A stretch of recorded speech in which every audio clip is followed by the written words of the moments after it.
Has anyone ever called you childish? Huh, I've heard that before. Long time ago, I hope. But you know what? Sometimes we are, and sometimes that's not a bad thing.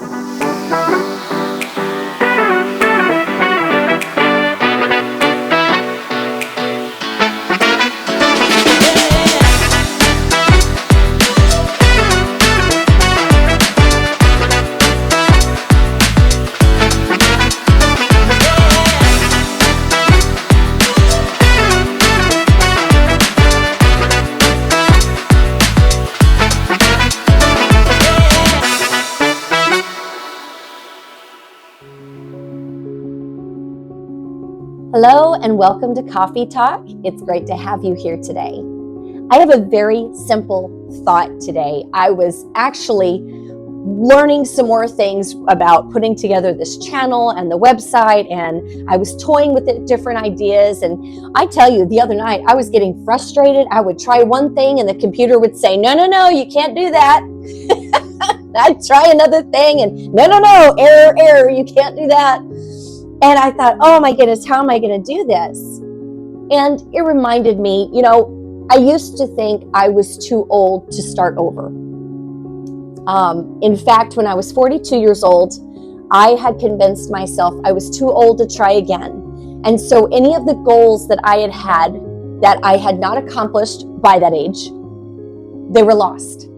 Any dreams I had of from my childhood that I had not been able to perform to get there, it was all over. I was 42, I was stuck in a rut, there's no way I can start over. And then I met this incredible, phenomenal older gentleman. He was 84 years old. This man was a former pastor, but he was not sitting on the sidelines. He was going, and when pastors of different churches would grow weary and they were tired and they needed a break, but they couldn't afford to have anybody come in, he was the one who would come in and say, no, free of charge. I will come in. I'm going to help revive you. I'll preach 3 services for you, free of charge. Just let me come in and you rest. You rest. And he began to take that on as his ministry. I tell you, he was incredibly influential. He was constantly on the move. He was blessing other people, and he was doing what he had always wanted to do at 84 years old. And I realized, now wait a minute, and I started doing the math. Wait a minute, I'm 42. He's 84. He is exactly double my age. And I thought, oh my goodness.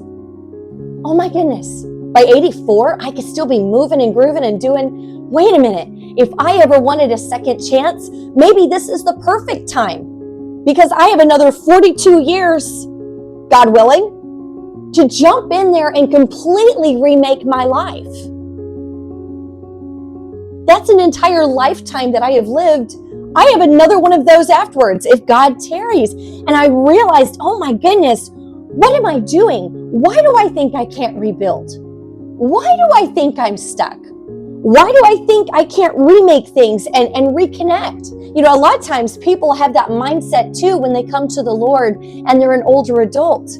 And they think, no, I'm too set in my ways. No, I've messed up the best years of my life. I can't start over. Let me tell you, with Jesus, you can start over at any age. You can start over at age 98, and God will make you anew, all the same.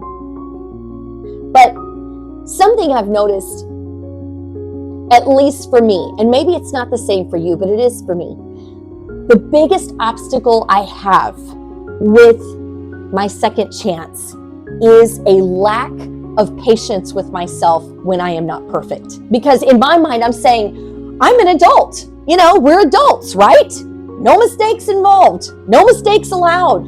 I'm an adult. I should know how to do this. But honestly, when you begin something new, whether it's a new career, a new way of eating, a new lifestyle, maybe you just came to the Lord and this is your new walk in Christ, or if it's a completely new career or skills or completely new fields you want to get into, when you start something new, you've got to realize you are starting over, and you're going to go through the same stages that a human life does. Consider this. In the natural, we begin life as a newborn. Then we progress to a toddler and then to a small child. Then we get a little bit older, think we know everything as the teenager. And then we get into the adult years where we have a little bit more wisdom, right, from experience. But think about those stages, because those stages apply when you are embracing a second chance in your life as well.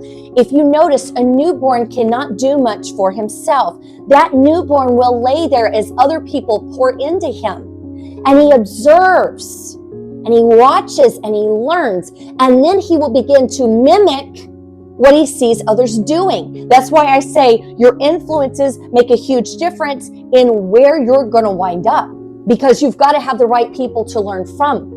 You have to have the right people to mimic until you get your feet under you. Then the next stage is your toddler stage. Now, we've all seen a little child about 1 year old trying to learn how to walk. I tell you, first they start crawling, or maybe, I don't know, one of my children never crawled. He scooted with one leg, and he'd pull himself with that leg. And he went everywhere scooting, his hiney on the floor. But what's so funny is if the carrot is shiny enough, and there's enough desire for that, that child will begin to pull up on the furniture. And it's something they do on their own. And they go, wait a minute, I can do this. And they'll pull up, and then eventually they will start taking 1 or 2 tottering steps on their own. But it's about desire. And yes, the steps are very wiggly. But it's incredible. I mean, if you watch kids, my firstborn son, he started walking about age 1. My second son, thanks to the influence of an older brother running around and being able to run and play with the toys, my second son learned to walk at 9 months old. Why? Because the carrot was brighter. And there was that desire, I want to play. Not just adults, oh, how sweet. No, there's a kid over there and I want to play with them. I want that toy. But the key here is, in the toddler stage, you only survive the toddler stage if you have desire and if you can forgive yourself for stumbling. Let me tell you, every time a toddler gets up, takes a few steps, and then stumbles and falls down on their bum, they may not can vocalize this, but they are learning, oh, if I do this, it upsets my balance and I can't stay up. Oh, if I try to reach for too much or carry too much, I can't continue walking. It messes me up. Every stumble by a toddler allows them to learn more, and it makes them more stable on their feet later on. The key is, when you are starting something in your life, you've got to have patience with yourself for the stumbles. Honestly, with this channel, I am telling you, I am in the toddler phase. And I'm stumbling here and I'm stumbling over there, and I'm probably drooling on these videos. I don't know. But guys, I've got to be patient with the stumbling toddler phase, because if I will be patient in that phase, yes, I'm a toddler at this, but one day I will be making much more certain steps if I stick with it. And then a little further down the line, I'll be running. And so will you. Don't give up on yourself.